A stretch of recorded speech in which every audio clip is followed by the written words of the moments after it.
Et nous sommes de retour au plateau pour la suite de cette émission. Nous abordons notre troisième sujet. Nous parlons à présent du Mali.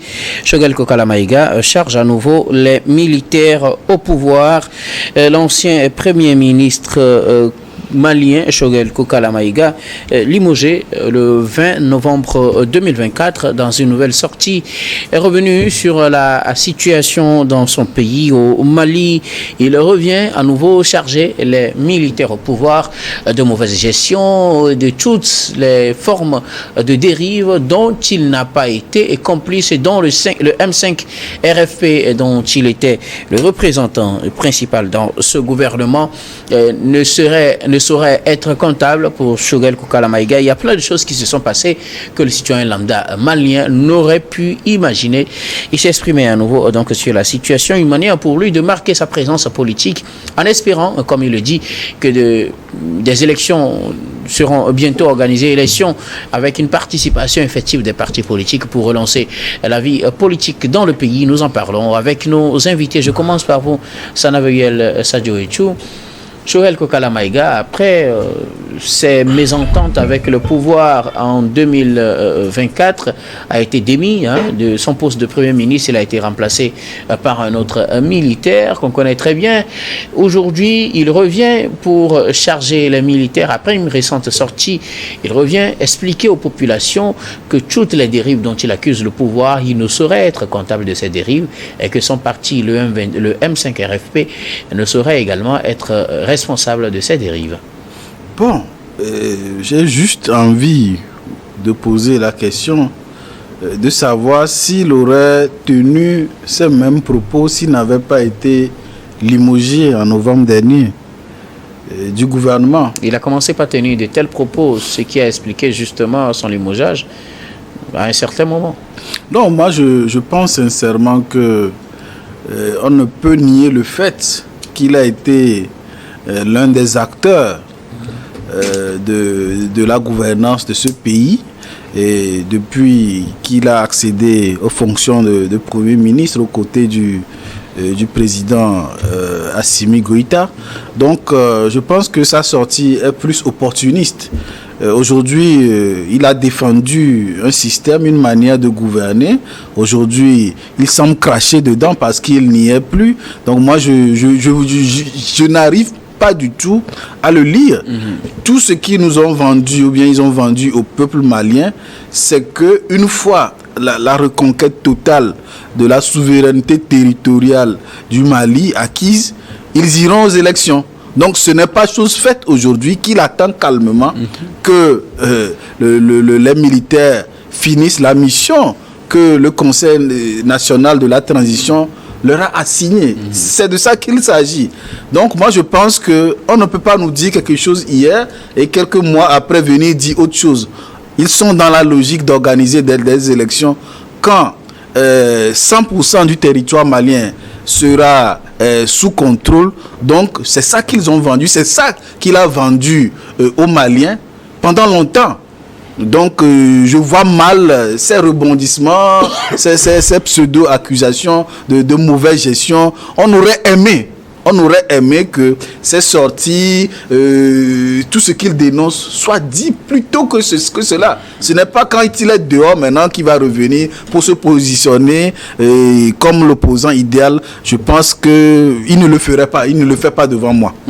Donc pour vous, c'est une mauvaise sortie.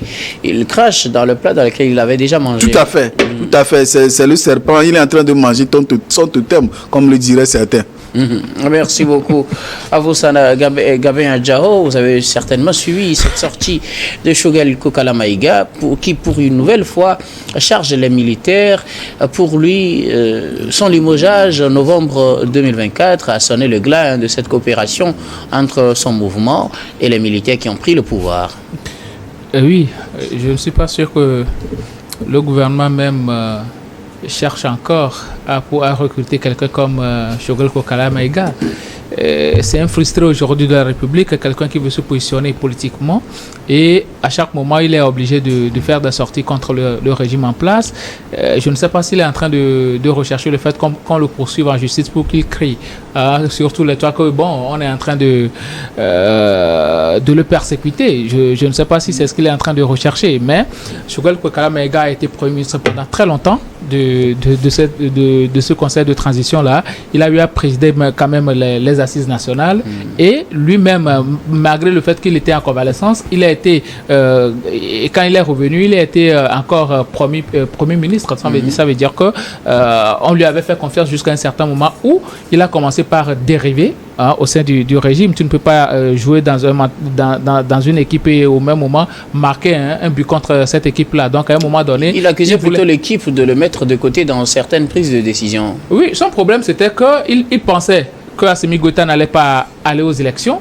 Et à un moment donné, quand il s'est rendu compte que véritablement c'était chose impossible, alors là, il a commencé à tirer dans les gens. Est-ce qu'Assimi Goïta va aller aux élections? Jusque-là, on n'en parle pas réellement. Hein. Jusque-là, on n'en parle pas, mais tu portes à croire qu'Assimi Goïta ne va pas lâcher le pouvoir de sitôt. Il ira aux élections forcément, d'autant plus que les tests le prévoient, puisque après la reconquête du territoire, la nouvelle constitution qui a été votée, déjà que la transition c'est maintenant fixée sur 5 ans, non, si je ne me trompe pas. Donc ça veut dire que bon, à 5 ans, c'est beaucoup déjà pour un parti politique de subsister sans élection. Et aujourd'hui, Choguel Kokala Maïga est en train de faire des sorties hasardeuses, ma foi, pour discréditer Assimi Goïta aux yeux de la population, mais c'est peine perdue, puisque aujourd'hui, c'est lui-même qui est discrédité aux yeux de la population. Tout ce qu'il dit, c'est poursuivi du vent. Les gens ne l'écoutent pratiquement plus. Il est en train de sauter dans sa propre marmite. Et puis, il va le faire et puis après se calmer, puisqu'il a eu à gérer ce pays-là pendant très longtemps. Et il ne doit pas se considérer comme le seul compétent pour diriger un gouvernement au Mali. Il n'a jamais cru diriger un gouvernement au Mali, mais on lui a donné cette opportunité-là de diriger un gouvernement au temps fort de la crise. On l'a démis de ses fonctions. Il y a un Malien qui est en train de conduire actuellement le projet du gouvernement du Mali. Alors, Abdoulaye Maïga. Maïga, qui porte le même patronyme que lui d'ailleurs. Donc, qu'il laisse quand même la chance à son homologue ou bien à son ami de conduire calmement le projet du gouvernement. Et puis après, quand il y aura élection, il va se présenter son projet de société. Quand les Maliens vont décider de voter pour lui, quand les Maliens seront convaincus par son projet de société, alors là, il pourra présider au destiné du Mali. Sinon, il y a eu tellement de personnes qui ont participé quand même à cette insurrection-là. L'imam Diko, qui, bon, lui aussi, il avait fait ses sorties. Entre-temps, après, il s'est calmé. Qui aussi n'est plus en de bons termes. Voilà, et ces gens-là ne sont rien sans les Maliens, parce que ce sont les Maliens qui sont sortis nombreux pour pouvoir faire partie le régime, l'ex-régime. Donc à un moment donné, je pense que Choguel Kokala Maïga doit se revoir dans la glace et savoir que ce qu'il est en train de faire, ça n'honore pas sa personne, ça n'honore pas qui il est et qui il a été pour le Mali. Mieux vaut se taire dans certaines circonstances que de vouloir sortir à chaque moment pour prouver quelque chose à la population. La population malienne n'a pas besoin de ça actuellement. Ils ont essayé entre-temps de faire des élections référendaires. On a vu le pourcentage qui ont pu voter. Donc, à un moment donné, voilà, donc à un moment donné, il faut se rendre à l'évidence et savoir que la situation n'est pas encore rose pour qu'on participe aux élections. Quand il parle des déboires du pouvoir, quand il était là, il n'y avait pas de déboires. Pourquoi il n'en parlait pas?